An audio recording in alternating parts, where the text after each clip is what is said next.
هلا والله، السلام عليكم ورحمة الله وبركاته. هذا المقطع راح يكون مقطع هيك عادي، لأن عندي مقطع راح إن شاء الله راح ينزله، بس حتى يبقى القناة على تفاعلها لأن كبداية.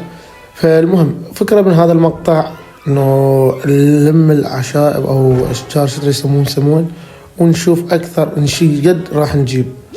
خليكم مع المقطع، إن شاء الله يعجبكم مقطع لايك، وإذا ما عجبكم مقطع هم لايك، خلونا نستمر، وتعليق مثلك حلو. وإذا عندك فكرة أو لعبة تريد تنزلها بس اكتبها لنا بالتعليقات، وإن شاء الله راح ننزل. وبس والله، مشاهدة المتعة.